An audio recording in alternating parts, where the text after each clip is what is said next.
For so many conversations on BizBlend listeners, we have talked about the conscious founder, the entrepreneur who builds from purpose, not pressure.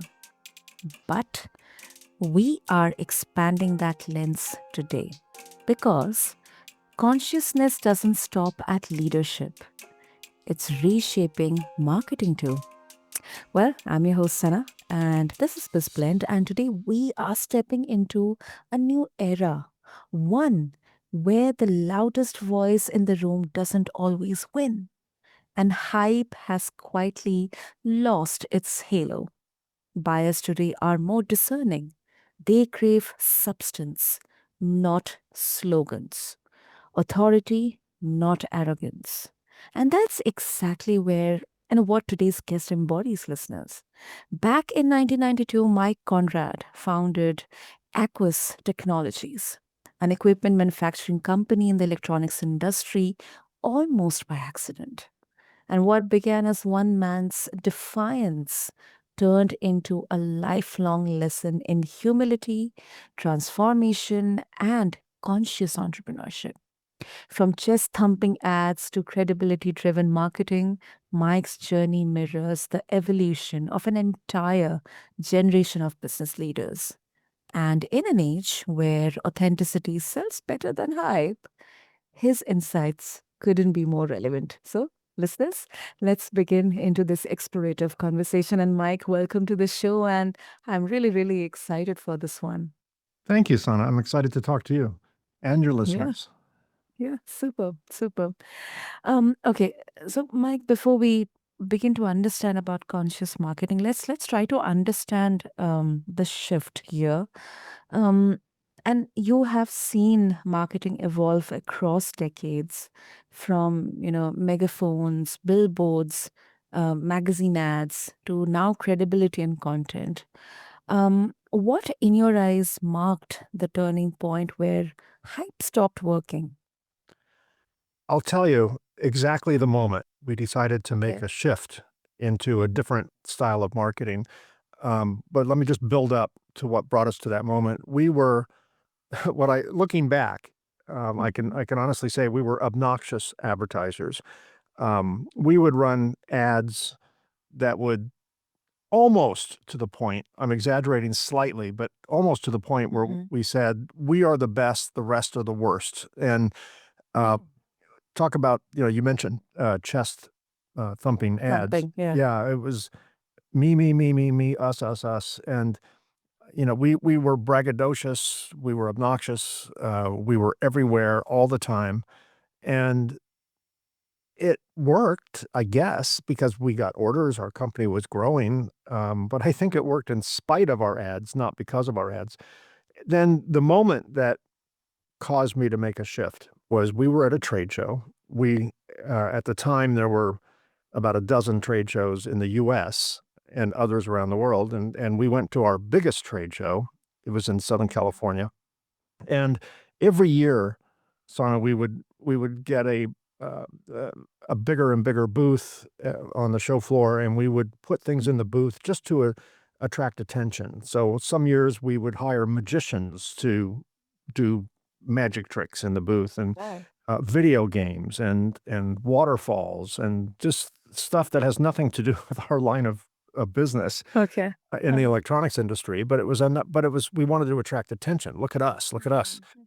Yeah. And we had all of our equipment laid out in the booth. This was opening day, and I had rented this enormous waterfall at the back of the booth, which instead of dropping Wow. just sheets of water, it Uh-huh. actually had several thousand nozzles at the top, 16 feet in the air, 30 feet wide, and it dropped words and images shaped out of water from the top of the waterfall. And it was quite amazing. And Okay. all of our equipment, which we put on wheels when we do shows so we can move them around more easily, um, they were in front of the waterfall and it looked beautiful. And Mhm. someone came up and asked if permission to take a photograph Mhm. of the booth because they said this is the most awesome display I've ever seen, Mhm. referring to the Yeah. waterfall. I mean, it said, sure, of course. We were proud. So of course you can take a photograph. And then he noticed that our equipment was on wheels, and he said, "Mike, do you mind can you just roll your equipment out of the way so I can get a better picture of the waterfall?" Oh my God. Yeah, Okay.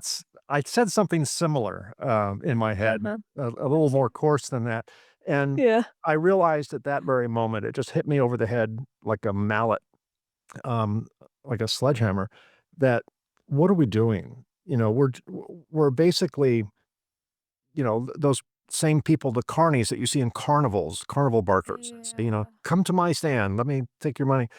We were them, and we don't sell waterfalls, we don't build waterfalls, they have nothing to do with our industry, and yet, we were so distracted by trying to attract people through Mm. shtick, through hype, that Mm. we lost our way, and at after the show was over, I met with our team, and we had come to the mutual decision that we're gonna stop all advertising, traditional, conventional advertising like we were doing.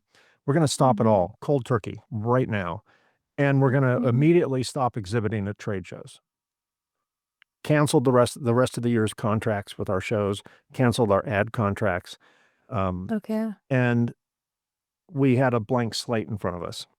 So, we decided that the best form of marketing that would both stand out, because not too many people were doing it, and be more useful, would be something which I coined conscious marketing. Now, it turned out, even though I thought of that phrase, it turned out many other people had already thought of that phrase. Once I started Mhm. looking into it, I'm like, "Oh my gosh, I invented this phrase that's already been invented."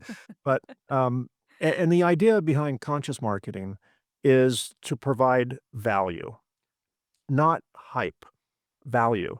And I Mhm. learned quite counterintuitively that the best way to sell our products is to not talk about our products. No one cares about the Mm. specs of our products. Um, Mhm. we serve an industry in the electronics assembly industry that is having a very specific, highly technical issue that affects the reliability of their products. And the products that we build and sell resolve that issue.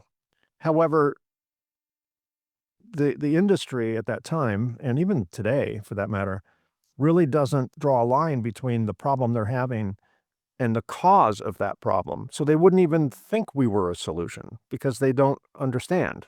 Um, so we realized that, what we need to do is stop talking about our product and start identifying and connecting with the customer on a more emotional, valuable level. So we Mm. took all the energy from advertising and email blasts and trade shows and things like that, and we put it into workshops, non-commercial technical Mhm. workshops. We put it into non-commercial technical webinars. Um, when I refer to trade shows, I always refer to there's upstairs and downstairs at every trade show Mhm. in the world. Okay. Downstairs is the exhibit floor. That's where all the Yeah. carnival barkers Right. are. That's where all the equipment Right. lives and all the Yeah. salespeople wanting to scan your badge and call you forever after that.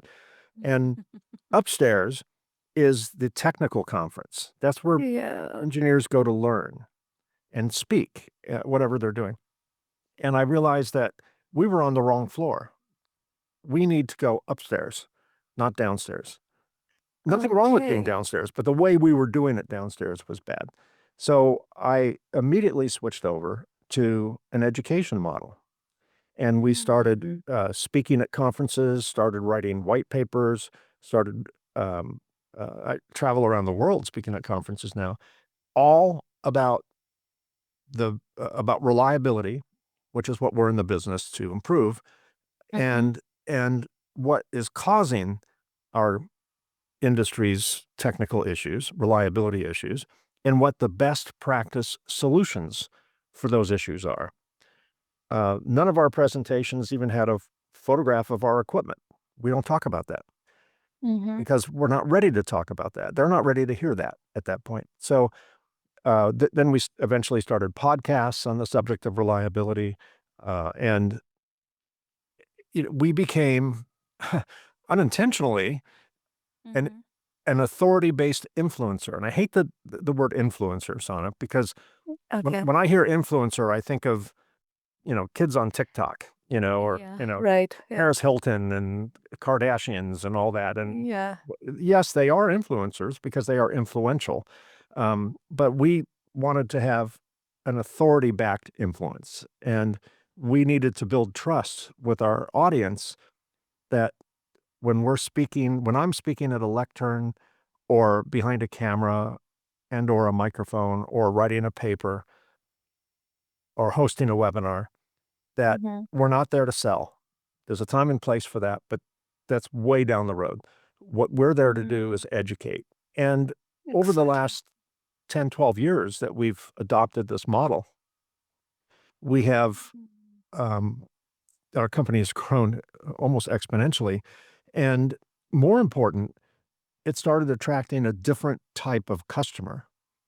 The customers that we were attracting when we were carnival barkers, um, many were toxic customers. They were very needy. Yeah. They didn't maintain their equipment. They demanded discounts. So we didn't make much money on them, and it cost us a fortune to support them because they didn't support, they didn't carry their end of the bargain.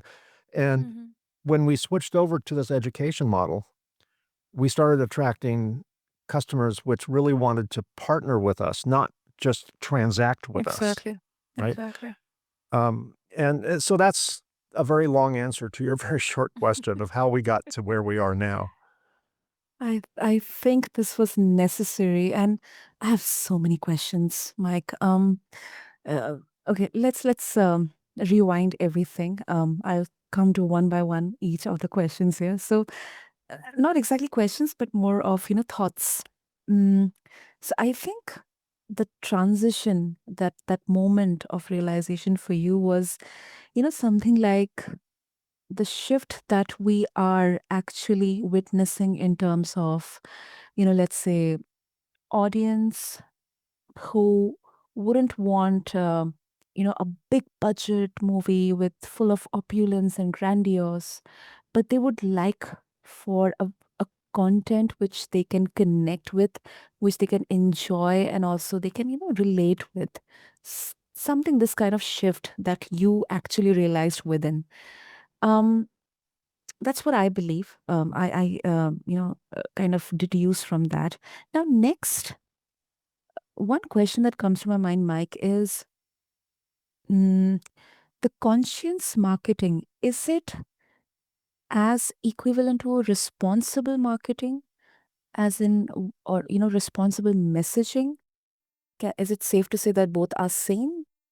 Yeah, if responsible is trying to trying to connect with your customer, Okay. on a less transactional basis and Mm. form a relationship built on trust, then Mhm. yes, I think that's highly responsible marketing. Um, Conscious marketing is just a term.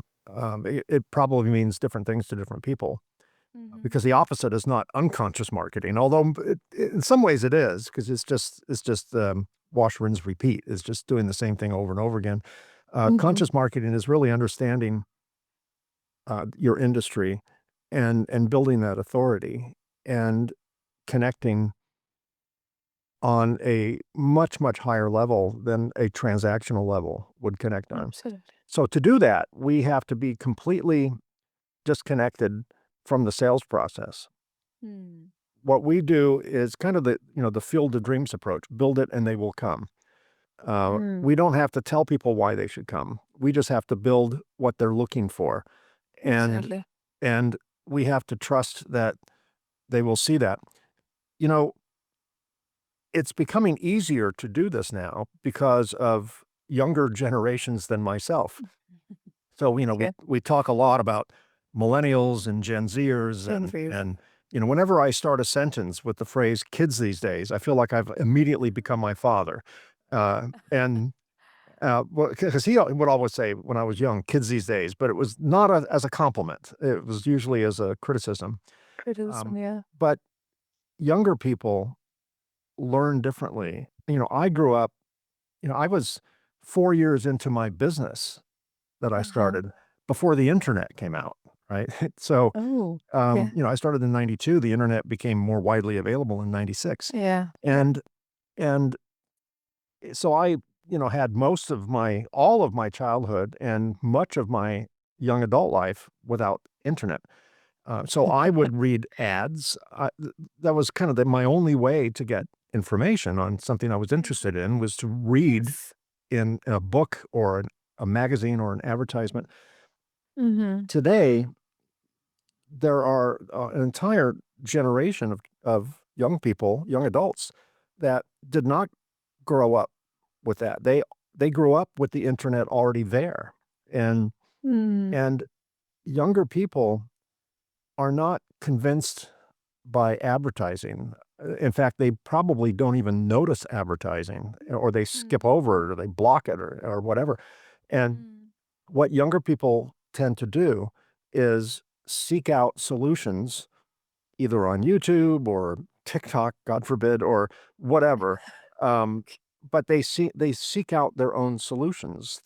They will not pick up the phone necessarily and call a company and ask questions. They they want to find the answers themselves, and the resources are bountiful for that today. Um, Right. Yeah. and these young people, we can criticize them and say, "Oh, their faces are always in screens," which may be true, but it's not all watching twerking girls on TikTok. They're researching, they're learning the way of the world through a 4-inch screen, and Yeah. that is just the way it is. So we need to be on those 4-inch screens to provide value. And one thing I've Absolutely. learned, Mm-hmm. Sana, is if I tell Sana, you need to buy this. This is the greatest, blah, blah, blah, blah, blah. You have to Right. believe me. And Yes. if you go out on your own and look at value-based educational content and come to the conclusion that this is what we need to get this. Everything I've researched tells me this is what we need to use. And the people Mm. who are talking about it, you have trust in them. They're influencers in your world. Once you come to that conclusion and you determine that is the best solution, you become a super fan. You will go to your Mm. boss and give a compelling case that they need to invest in this product or technology or service, whatever the case may be. And Exactly. today, younger people don't just buy products, they join tribes. Yeah. And, how many times do you see someone walking around with a Nike swoosh on their hat or on their shirt? They're wearing the brand, Mm. right? They're Yeah. not just buying the shoe, they're wearing the brand. Right. The brand. Yeah. And, and speaking of Nike, were probably the early adopters of conscious marketing. And, I Mm. didn't realize this at the time, but if you think about it, have you ever seen a Nike ad on television, online, in print that talks about how comfortable their shoes are, Nope. or the Never. quality of the Never. leather, or the Nope. arch support, or soles? No. Never. In fact, some of Never. their ads, they don't even show a shoe. What do they Exactly. do? They celebrate athleticism Athleticism. Yeah. and athletes in all different regards. And they don't even talk about their shoe. And they have Yeah.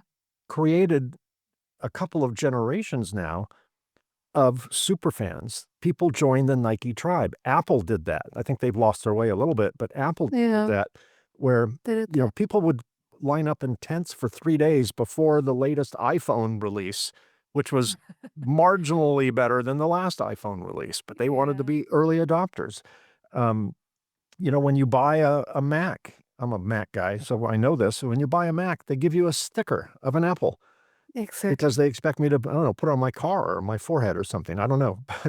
But, but, you know, once you become that super fan, once you join the tribe, then you will carry their torch. You will tell everyone who will listen how much you love that product or that service. And you can't advertise your way to that, by just talking about yourself. You have to really talk about your customer and get that connection so that, oh, they get me. When I buy Macs because I do a lot of content creation, and Macs are really Mhm. good for that. And Yeah. when they design their products and they talk about their products, they talk about creating content. They talk about art, and they talk about things that not just processor speed, RAM memory, you know, whatever, resolution. Those are things that are there, but that's not what they lead with. And Mm. Patagonia, same way. And there's several companies that are really catching on to this. And that to me is conscious marketing, because educated people make educated choices. Absolutely. Absolutely. I think and one particular point that you mentioned, the authority backed influencing. I think we can also, it's safe to say that it's more as an impact making through educating and creating that awareness, giving that experiential learning, like as you mentioned about the trade show, that you would go to the engineer conferences and try to understand and kind of interact in their language. The products would interact in their language. So I think that is something that it's very safe to say. And also, Mike, what's let's say um in a noisy marketplace, where everyone, even on social media, everyone is trying to grab eyeballs and to catch attention. Sometimes through some really naive or very out of the box marketing. Sometimes we do see advertisements like that, and people say that any kind of publicity is a good publicity. What's one practical step a small business owner can take, who would have restricted budgets, or they would feel overwhelmed competing with the bigger brands or enterprises? What step they can take today to pivot from hype driven to credibility driven marketing? Yeah, that's a good question. We did it Mhm. because we just got sick of the sound of our own voice, and Mm, mm. we just needed to do something different. Um, if someone wants to do that more proactively and not wait for the building to be burning down before they jump out of the window and try something else, um, they need to trust the process. The process Mm, works. Bigger companies than mine have determined that. Um, think about who they follow. If they go online and research problems that they're having, which most people do, either through ChatGPT or something similar, or Google yeah. or YouTube or whatever, think about how do they research something? How do they feel when they see someone that's pushing a product more than educating? Does it turn them off? Do they switch to another channel? Do they swipe Mm, up and go to the next video? That's what I mm, do. And even though I kind of discovered this and jumped ship and just changed course immediately, mm-hmm. it turned out I already knew that. I already experienced that in my life. Mm, But I didn't really think about experiencing that type in my company. Um, mm, I research things a certain way, and I don't think I'm incredibly unique. I think most people today, if they're at all tech savvy, online mm-hmm. savvy, that's the way they do it.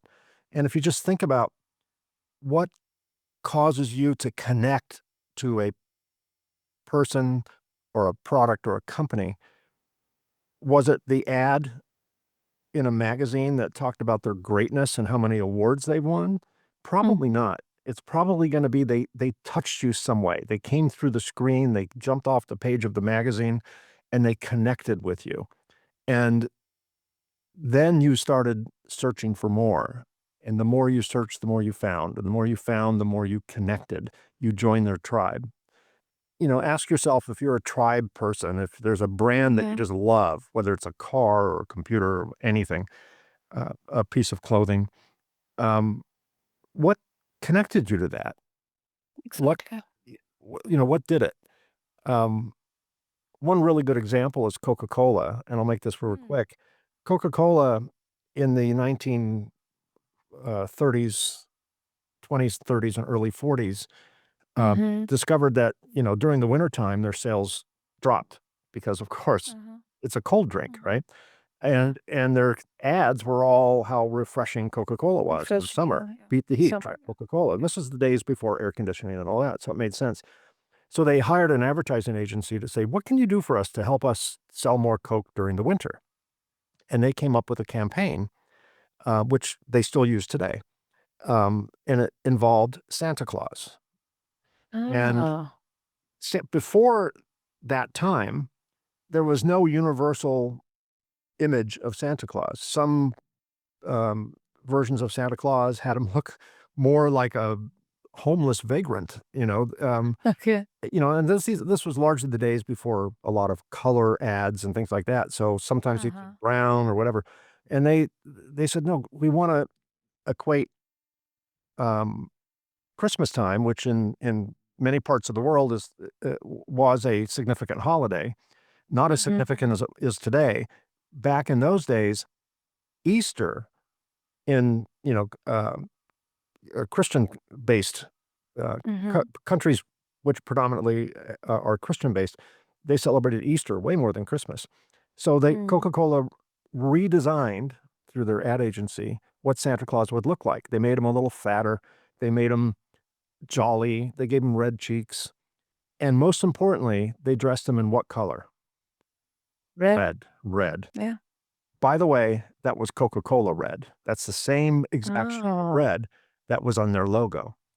And Ah. they started equating Christmas time with Coke because it would have Santa eating a cookie that the child left out and drinking a bottle of Diet Coke. Mm. And that actually, after several years, caused Christmas to be by far the number one holiday in countries which celebrate Christmas. And that was Yeah. Coca-Cola. Now think about it, Sana. If Pepsi had thought of that first, Santa would be dressed in a blue outfit. Blue. Exactly.